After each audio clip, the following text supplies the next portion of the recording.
Right. Well, hey everyone. It's Thursday. It's Thursday, March 2nd, 2023, and it's a podcast. I mean, it's not just sports algorithms, it's a little bit of everything. So we're going to give updates on how moving forward. So I'm kind of evolving as a I call myself a YouTube celebrity because I feel like once you get 1,000 subscribers and you get over 16 or 4,000 watch hours in a year, they let you monetize on YouTube, and I call that being a YouTube celebrity. So when you become a YouTube celebrity with a big asterisk there, you start getting a lot of messages and emails and questions and stuff, and so because it starts to consume you. And I realized I was doing it wrong because email is old school now. Email is a problem. My email is totally hacked. There's definitely somebody in another country watching this through my camera right now. It was 100% happening. I need to fix that problem, and I need to reboot and reset. So I've decided to change the way I'm going to communicate with everyone. There's the YouTube channel, which you're watching right now, the video.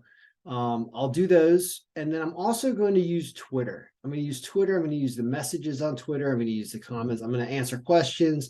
It'll be a good repository publicly of things that are related to all of the algorithms. So I'm going to go through NHL, college basketball, and NBA. We have to update them. That's going to be part of this video. So we're going to do quick updates on them. And on top of that, we're going to start posting in Twitter, and this is where I'm going to be. So I've got the blue check mark. I'm going to keep it, and we're going to do this stuff on Twitter. So that's where you can contact me. That there in the comments on the YouTube channel. But in order to send stuff back and forth, I want to use Twitter and the message apps. Now, something popped up when I was on Twitter because I realized Alex Monahan, this guy runs Odds Jam or started Odds Jam. He's a Jefferson kid, I believe, which is the super duper high school here in the DC metro area, and really smart guy. I mean, he does great work. He says he's over profited over $1 million sports betting. I totally believe it, 100%.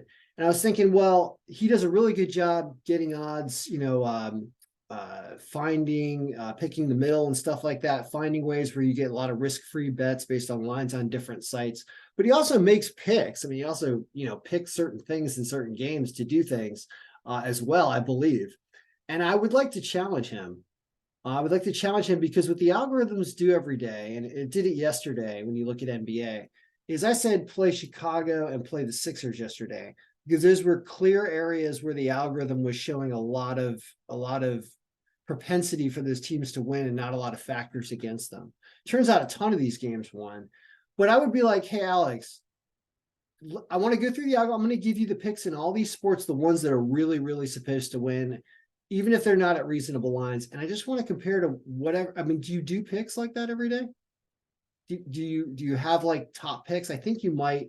He's got a lot of content, so I'm not even sure. But we'll ask him, and we'll ask him in Twitter. Now let's find out what those picks are going to be today. Let's first start off with hockey, and we're going to do a very limited update on hockey because we're going to do this really fast. So there are really extensive how-to tutorial videos that I've done in the past about all these sports, going through every single sheet. We're not going to do that today. We're going to do what's called poor man's version of updating file, which is I got a life to live. I got something to do. How do I do this quick? I mean, there's this whole thing. How do I get the picks, Can? Will I do? Well, here's what you do. You go to sports betting. We're going to do hockey right now. So NHL odds. And the odds are going to pop up here. And we're going to Excel export them. You can't see this thing that opens up, but I can. We'll show you where we're going to paste it. You're just copying all the team, a lot of games today. You're copying the teams, and then you're going into the daily odds sheet, and you're pasting them right. We're going to paste over the ones from yesterday because I already froze them. So these are yesterday's games. There's a couple other things you need to do. You need to connect those games to your cube now by equal sign and the team right here. Then you're going to paste this idea of connecting to the other sheet as paste FX, paste formulas. And then you're going to pull these things down for all your games. Game stop here. So what you now have is a layout of the day's games, and then we need to create the date that these games are related to, which is the second. Just did that. And now there's one more thing because you're getting a bunch of errors here. The reason why you're getting errors is because you don't have the correct goalies in here. So you have to go to the G-Stats page. This area right here is what we're going to clear out. And we're going to grab the starting goalies from RotoWire under NHL lineups, starting goalies. We're going to copy this with Control A if you're in Google Chrome. Paste as destination formatting, which is this one, match destination formatting. And now all the goalies are there except for the one on the Stars. Who's playing for the Stars today? Matt Murray. Did he get traded? So we need to go into the matrix and find Matt Murray. He did get traded from Toronto to Dallas, apparently. He's not in the stats sheet yet. So what we're going to do is we're going to overlay one of Dallas's goaltenders with Matt Murray. Not Ottinger, but the other one. Now, let's go with Wedgwood. So we're going to make Wedgwood Matt Murray. Oh, no, Matt Murray's already in here. Wait a minute. Sorry, hold on. So we didn't have to do that. We're going to find him. He's on Toronto, right? He's down here already on Toronto. He's now on Dallas. This would have fixed itself had we imported the goalie stats, but I just did it manually. That works. Now we refresh this and we go to today. We have projections. We can also figure out who's expected or confirmed by going back into the goalie sheet.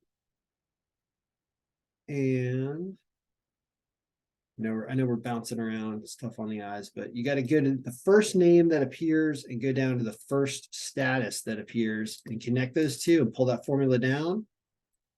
And now it'll work. Okay. So, quick hockey look. Number one pick of the day, Boston. Who's surprised at that? Nobody. Boston over Buffalo, but the line's terrible. Number two pick of the day. So I got to give Alex the picks we're going to play. So we're not going to say this because this line is too bad. It's a hockey game. So we know enough from watching hockey to understand that you never take a team at minus 300 or whatever because it's hockey, even if it's the Bruins. And you don't mess with the puck line because it's hockey. So it becomes an unbettable game. Number two, Toronto over Calgary. Coming off a bad loss against Edmonton last night. Wall is going, and Markstrom is going. So there you go. That's why. So this is one where, see how the algorithm confirms the goaltender is better for Toronto? The line is good. The win percentage is good. The score is good. The score is good. The pick rank is good. The playing in the last several days, even though they lost last night, you don't use a recency bias, even though it's a back-to-back game on a road trip. Calgary with Markstrom is very beatable. So that is a pick. It's Toronto. Number three. Minnesota over Vancouver minus 160. Says they win, but the line's not great, but that could be on there. I mean, it's up there. They're playing really well. It's probably there. So Toronto, Minnesota, number four, LA, minus 255. Don't bet against Martin St. Louis. I probably will bet on Martin St. Louis for fun because that's a good line. So I'm going against the algorithm there. Number five, Seattle over Detroit. Bad goaltender Grubauer, unfortunately, here. So stay away from that. It's too close. It's too close. They're not playing well. You'd have and Husso can play good in that. I actually personally would go with Detroit. So we're starting to get tough. So you can see we're getting down deeper. Tampa Bay over Pittsburgh. 7 Florida over Nashville, but look how close that is. Nashville can win this game with Lincoln, apparently. Dallas over Chicago. Terrible line, though. That's with Murray starting, right? So everything's a mess down here. And then a close game between Ottawa and the Rangers, really? Wow. Rangers pulling off last night late, and they did get Kane. Should be interesting. Tough game. All right, so for going up against Alex at OddsJam, if he wants to do this, it's Toronto with Wall and Minnesota. Those two are the good hockey ones. Now, let's go over to college basketball next, and we'll finish with NBA. So college basketball, I have yesterday's in here. We got to add today's stuff, and this score is not fully final and correct, but that's okay. Today is the 2nd. All right, we're pulling that date down. Now we're going back to RotoWire. sports betting. You click the sports betting, then you go to, come on, computer. You go to college basketball, and you have to subscribe to get access to all this, I believe. See more odds, and then you download them. Remember, we're doing the super quick poor man's version today. We're not doing all the sheets, but we're doing enough. There's two things that are super important with college basketball. One is obviously the odds, which you cannot see on the screen right now. There's a lot of games. It's like 50-something games today. We're going into the odds compiler sheet. We're going to the first available cell right here, and we're pasting. Okay, we got some games. Games in the college basketball algorithm are already connected to the cube. So you don't have to do anything like you did in the NHL algorithm where you add the cube every day. You don't have to do that. It's because we use history in the NHL algorithm, so you kind of have to do it one by one, day by day. But here, you got them all in here already. But there's one more really important thing. Maybe you've guessed it if you're a frequenter of these videos. It is the injury report. You got to have the injury report. So we are going to grab that one, even though we're not going to grab the player stats or the team standings or the team stats. Not interested today in doing that because we're going fast. This is fast, people. Injury report. Grab that guy. Open that guy up. You're not going to be able to see it, but I'm going to grab the data and I'm going to paste it right there in the injury sheet. Right now, here. And the other thing we have to do is we have to update the injury pivot sheet, which is right here. Things will slightly change. And now we are good. Look, oh yeah, in progress games, I'll open that up. There we go. And these are today's games. And we are going to be able to come up with more picks here, 50-something games today. Don't know who's a natural home team that matters. It's kind of sad that I probably should look and answer that question. I'm not going to, so I'd recommend you doing that on your own. But we're still going to try to form our picks even without that. All right? So what are we going to do? We're never going to take a team that has a health number. We only want to see health numbers on our teams that are greater than 0.899. So nobody under 90% health gets a wager from us today. So some of those games just disappeared. Now, ones that really should win are going up against teams that are unhealthy. So we're going to look at some premium picks against teams that are unhealthy first. So we want only opponents' health that is less than 0.9. And it's going to be very few games, and not that few. There's more than I thought. So these teams are going up against injured teams. Anything with good lines on here, regardless of whether or not it's home or away, but we also care about margin, what order. So this line's unbettable. Get 380 is pretty bad. 175 is not the worst thing in the world. So wow, thinks Purdue beats Wisconsin in Wisconsin. How about that? And that's why that line's not that bad. This is a bad line. Now we start to get in some okay lines. Both these are away teams, unfortunately. This is a big one. Central Florida over Temple. Temple super injured. There's a 9% margin here anyway. They're away. Sorry, 10% margin. They're away. I don't want to say take away teams, but hopefully it's a tournament game, but I don't know. But that's pretty good. Here's a home one that's good. Murray State. Portland over an injured San Diego. I feel like I always lose money on anything related to Portland, whether it's the Trailblazers or Portland State or Portland. That's just my personal bias. At least the line's kind of bad, but you see the injuries bad there too. So it's looking like Murray State is a really good one. And Arkansas Pine Bluff also, because they are also apparently home. Now they might be tournament games, so they might not be true home games. Definitely check it out. They're kind of weak teams, which is why the line's not bad, but for the picks against Alex, Murray State, because that's a good one. Oh, I want to mess with some of this too. But I won't because it's an away team and we know we're not supposed to ever take away teams. These two, say Murray State, Arkansas Pine Bluff are two good ones. All right. Now, let's open up everything again. So we're looking at all games. And the other thing that we can sort by is line value right here. This is the other way to do this. But I'm always hesitant to do it this way because I like looking at it by margin, but we'll do it by line value for a second. So these are the games that are supposedly having the best lines compared to what we think the implied line should be. And I'm never surprised to see away teams up here because away teams are away. And so they naturally should have a worse line because they don't win as much. So it's really these three are big, which is Tennessee, Martin, Milwaukee, and Pacific. If they're true home games, that's awesome. And it's Morgan State. These are all extremely reasonable. These are 3 home underdogs. I forgot to look for home underdogs. These home underdogs, I used to call them pot of gold picks. So these 3 for sure. So Alex, if you're listening, Tennessee, Martin, Milwaukee, Pacific, and even Morgan State, because that's only minus 160. Anything home, right? Anything home, it pops up here. Right? That Murray State game.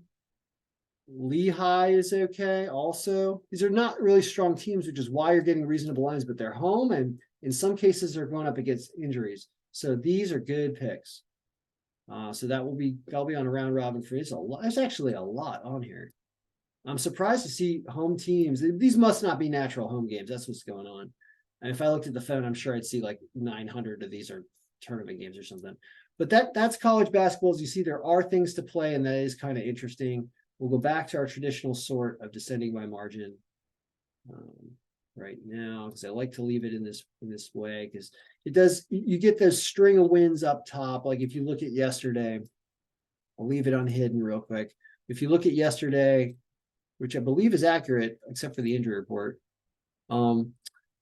when you look at yesterday, you see how you get the chunks of wins, even though we had a really rough day down here. A lot of these wish-washy games under 10%, most of them lost. That's what variance will do to you. Is these games are supposed to be close anyway, but we got on the losing end of a lot of them. But you don't see that up top. You never see that up top because it's the descending by margin is not really related to the money line. It's related to the margin. So we did lose this Pittsburgh game, which stinks. That was not good. That should have been better. They came back late to make it closer, I think. Didn't they? No, maybe they didn't. They lost by 7. They did not do good. Anyway, all right, let's go over to NBA and we'll be done with this here. And I will be answering questions on Twitter. So how do we do NBA?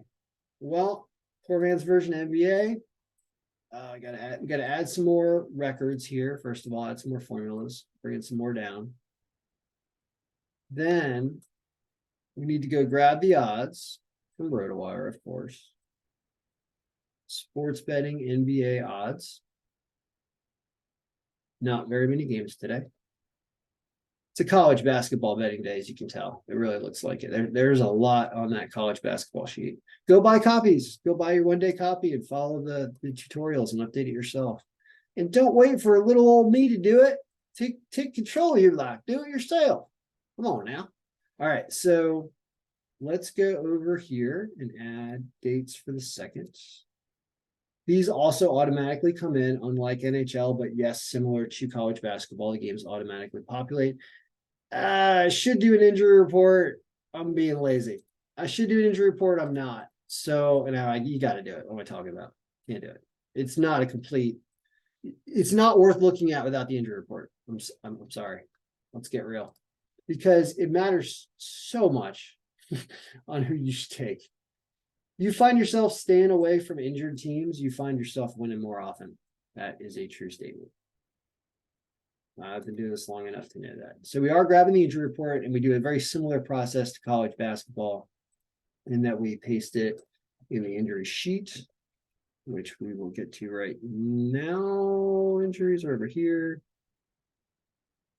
I'm just going to scroll down to make sure that there aren't any on the end. For those interested in cellular mechanics, this is like chopping off telomeres at the end of your DNA when it replicates, when it splits and divides. Sometimes you trim off the ends called the telomeres. Telomeres are a certain code of amino acid strings. Anyway, we just updated the injury report. Now we go to injury pivot table. And we refresh, and we're good. Let's see what it looks like today. Refresh this pivot, go to the second. And we'll stick with our combination 62 after such a great day yesterday. And here we go. We see of the 4 games, we do have an underdog of the Sixers over the Mavericks. Understandable because of the Mavericks adding Kyrie Irving and I think somebody else, or at least Kyrie Irving over the last few weeks. So, but you do get underdog line there. Here, Clippers over the Warriors. The Warriors have been showing this injury because it's Steph Curry out and somebody else big out. So they've replaced those players and they keep winning and doing better. But since the Clippers beat them, these are all away teams. There's a possibility of a 4-0 day here, but probably not. Probably something's going to be off here. I mean, these are really close margin games too. So it's kind of like how much faith do you have in these guys that have come off the bench to play for the Warriors? That's what's not being reflected enough in here because I don't use players starting as part of this because it doesn't seem to work as well. It's too difficult. So that's my excuse. I could try to work something more with players other than them contributing to their number when it comes to the health percentage. There's nothing that the player stats do in the projection scoring or even the margin. It's all really team stat based because I built it off the college basketball one, which is similar. So anyway, is there a college basketball pick of the day? This is an 8% margin. I think you have to say yes on the Sixers. Dominating win yesterday for us. They are slightly a little bit more unhealthy than the Mavericks, but you get 3 points with them. I'm hesitant to call pick of the day on an NBA, honestly.